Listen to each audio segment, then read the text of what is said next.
Victorina, ikaw ay Pilipina na. Wala kang pinagkaiba sa ibang pasahero. Simon. Iwasan mo siya, Basil.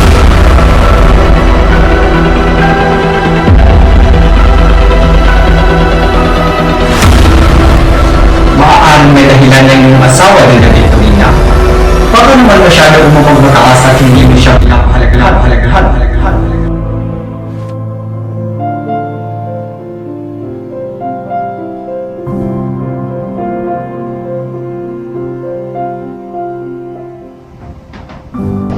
Aba, napakaliwanag naman ng dagat ngayon.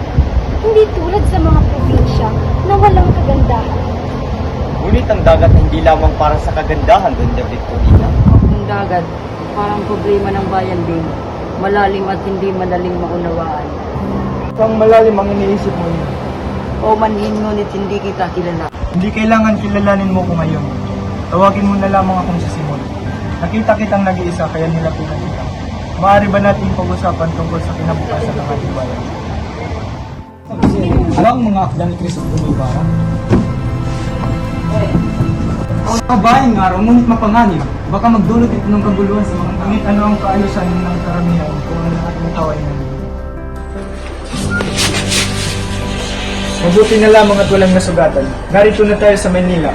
Sana magkita pa tayo sa isa't isa. Salamat po, Ginoong Simon. Sana nga po. Hirapan ng mga tao ay dahil sa kawalan ng kanilang disiplina. Kung sumusunod lamang sila sa payo ng simbahan, hindi sila mapupunta sa ganitong sitwasyon. Hindi po yun totoo, Padre. Maraming mahihirap na masipag ngunit walang pagkakataon dahil sa mga pag-aabuso ng ilang opisyal. Ngunit ano nga bang magagawa natin? Ang may kapangyarihan lang makakapagpabago. Simon, narinig ko na ikaw ay maraming negosyo sa Pilipinas. Isa akong negosyante, Padre. Narito ako upang mamumunan at tulungan ang kababayan. Una na ito. Sana nga yung totoo. Ang simbahan ay laging handa para tumulong sa mga taong may mabuting layunin.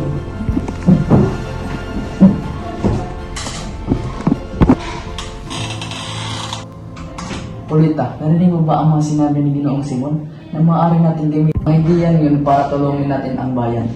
Ang ideya ay mabuti isagani, ngunit kailangan din natin ng yaman at impluwensya upang magkaroon ng bisa. Ginoong Simon, ang simbahan ay nangangailangan ng pondo para sa pagtayo ng bagong templo. Maaari ka bang tumulong? Handa akong tumulong, Padre. Ngunit may kondisyon.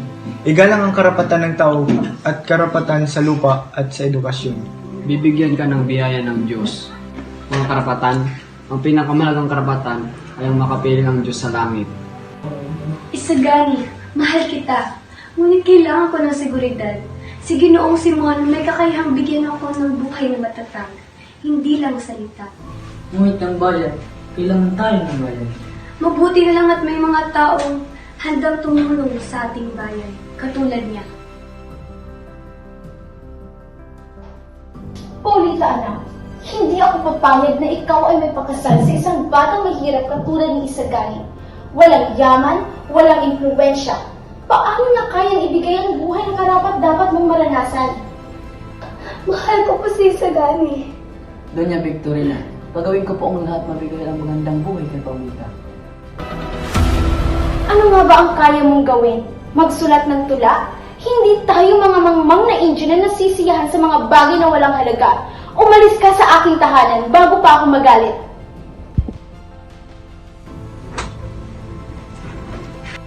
Lolo Kapitan, kamusta na po kayo? Basilio, anak, ikaw pala. Mabuti at nandito ka na. Maraming nangyayari sa bayan ngayon. Huwag kang mag-alala, Kapitan Tiago. Naririto ang Diyos upang protektahan ka. Basilio, kamusta naman ang iyong pag-aaral sa medisina? Lolo, ibinigay po ito ng isang misteryosong lalaking nagagalang si Simon. Simon? Iwasan mo siya, Basilio. Isa siyang mapanganib na tao. Marikang madami sa kanyang mga plano. Mabait po siya, Lolo. Sinabi niya sa akin na gusto niyang tumulong sa bayan. Wala sa mga salita niya. Mga kasinungalingan yun para makuha yung mga tiwala.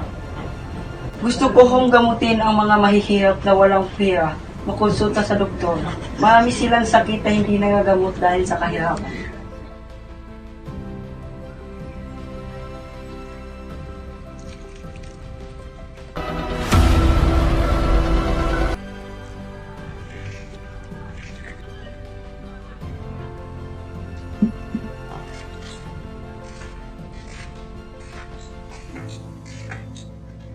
Kabisang Tales, inutosan kami ng simbahan na kunin ang iyong lupain. Ang mga dokumentaryo nagsasabing pagmamayari ng isang simbahan mula sa unang panahon. Talis, hindi ka dapat labanan ng desisyon ng simbahan. Mga kasinungalingan, ako mismo nag-aalaga at tagatanim dito sa lupang ito sa loob ng maraming taon. Ang lupang ito ay hindi sa inyo. Ito ay para sa mga sakang mabubuhay. Ama, huwag po kayong maglala, hindi po namin to ibibigay ang lupang ito. Uli, Kabisang Talis, anong nangyayari? Basilio, nais nilang kunin ang lupain namin.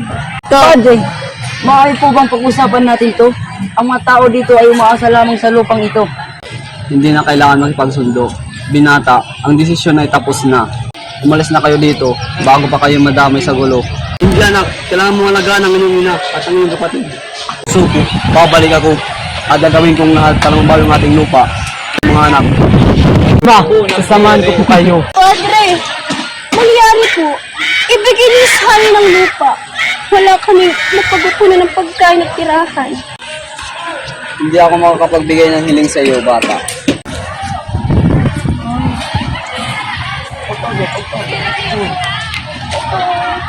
Matakot, Uli. Sasamahan kita at gagawin ko ang lahat upang matulungan ko kayo. Salamat, Basilio. Sana nga may pag-asa pa para sa amin. Ito, wala kayong mapapilis na inyo ito. Akin ito! Pakawalan niyo po ang aking ama! Ibebenta ko po lahat ng aking alahas!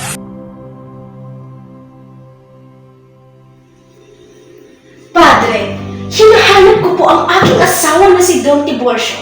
Mga Indio kasi ang naka-impluwensya sa kanya kaya niya ako iniwan. Wala na talagang mabuting tao dito sa Pilipinas. Maaaring may dahilan ng iyong asawa, Doña Victorina. Baka naman masyado umapagmataas at hindi mo siya pinapahalagahan. Mapagmataas? Ako po ay isang mayamang mistisa. Hindi ako katulad ng mga Indio na walang alam kundi magsak at magtrabaho. Kung hindi nga lang ako namuhay ng maayos, ay baka hindi ako nakapangasawa ng tunay na Kastila.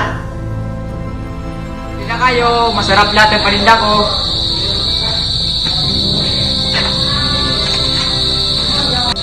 Hindi naman masarap. Hoy, bayaran niyo yan! Ako nalulugi! Salamat po! Hindi po kayo, masarap lahat ang paninda ko. Sila masarap ang titindag mo. Hindi po, Padre Sevilla, ang kabataan ay naghahangal lamang ng mga tutunong Kastila upang magpapag-usap sa mundo. At para rin ito sa olaran ng ating bayan. Paano kayo nakakapag-isip ng ganitong mga bagay? Ang mga Indio hindi karapat dapat sa ganitong edukasyon. Mahal na General, narito bang pagbigyan ng pagkakataon ng mga kabataan? Hindi ko panahon para doon, mahal na General. Ang mga Dominicano ang ginangangasiwa sa pagtuturo at hindi tayo papayag na ibigay ito sa ibang grupo. Ito ay isang pag-aabak sa ating mga paaralan. General, maaari po bang bigyan ng pagkakataon ng mga kabataan? Baka naman ay makatulong ito sa pagpapabuti ng ating bansa. Bukod pa rito, handa akong magbigay ng mga gamit para sa paaralan. Mabuting malamang na hindi tayo nagkakasalungatan. Ngayon, ipagpaliban na muna natin ang desisyon.